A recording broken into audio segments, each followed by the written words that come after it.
What's going on, collecting friends? It's Ryan, Southern Card Collector. Thanks for joining me for another video.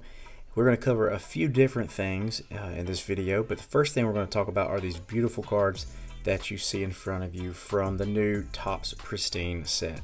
This set has a lot to offer, tons of variety for collectors, and of course you can see it has some gorgeous shine if you get it in the right kind of light.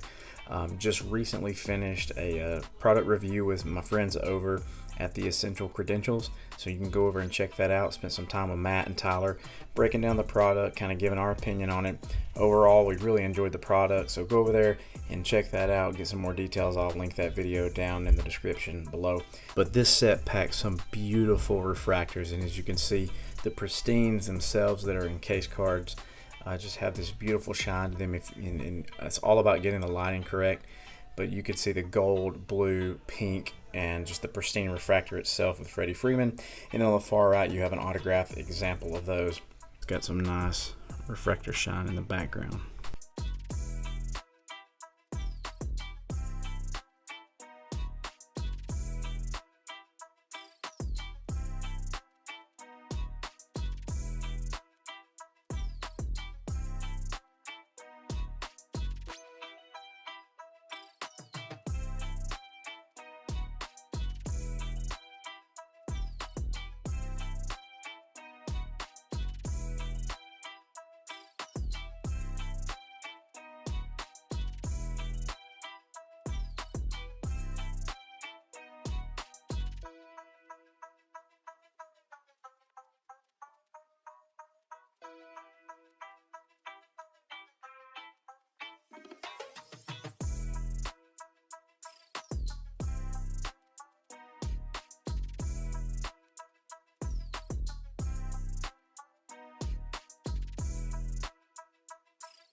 I recently heard some discussion about some of the technologies that Pinnacle used back in the 90s for some of the effects on their cards, and of course Dufex is that main type of technology that was used.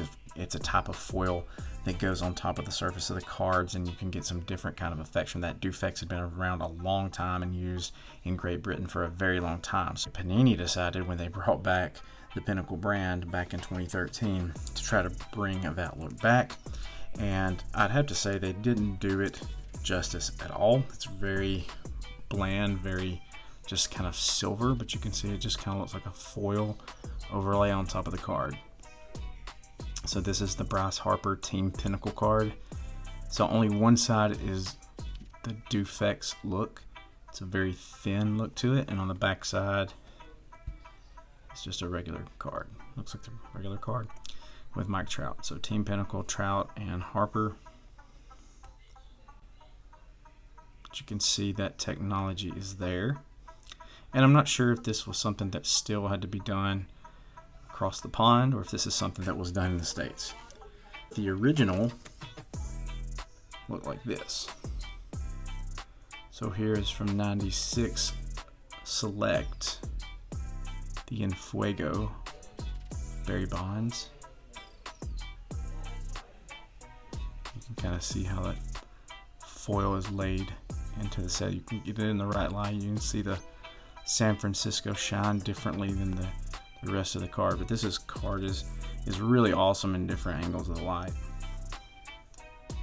This was inserted as well that kind of explained the origin of the card. It says, here we go, if you received an En Fuego card, that card is made in Great Britain.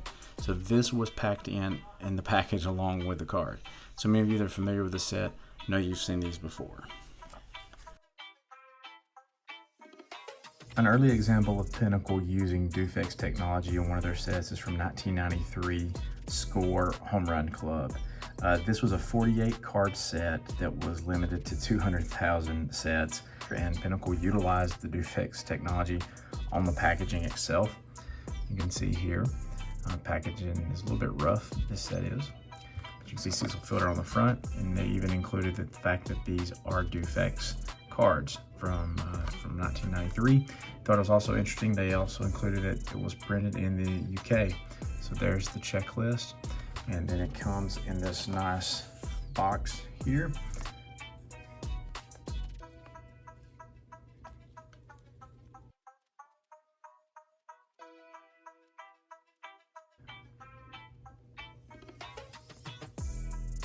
We can see how this technology, using just the silver on black here, there's some gold in there as well.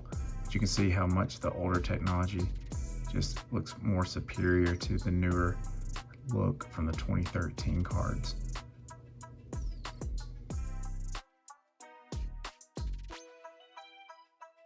So you can see in a side-by-side comparison, the original's just really hard to beat.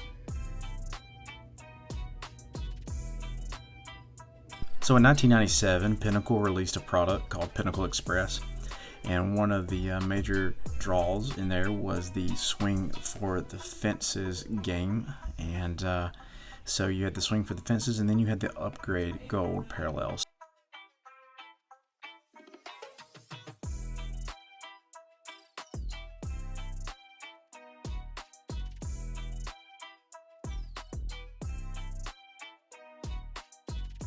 Gold foil over that, and there's the details on how to play. They brought this back also in 2013, and they did it on an acetate card. So it's got a clear plastic, kind of has a wood grain background to it. You can see the Swing for the Fences logo in the bottom corner there.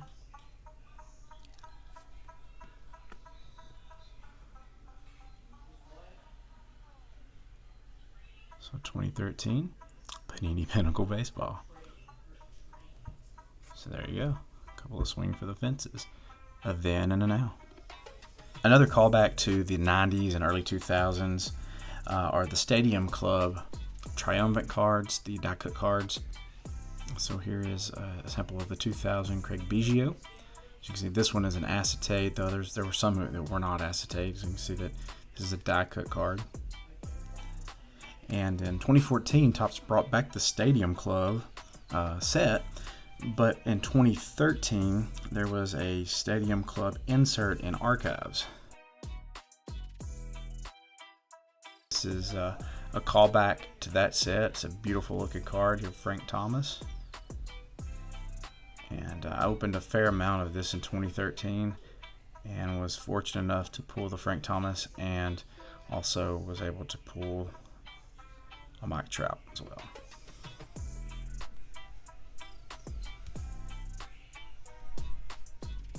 So if you're a 90s collector, let me know what you think about that. I know that it probably doesn't really meet your expectations of what you remember opening, but the little bit of nostalgia that they tried to throw in there, that's kind of a nice blast from the past. I know Panini, with the new Select products now, as you can see in my last video, they brought back the Select Numbers card, so that was pretty cool.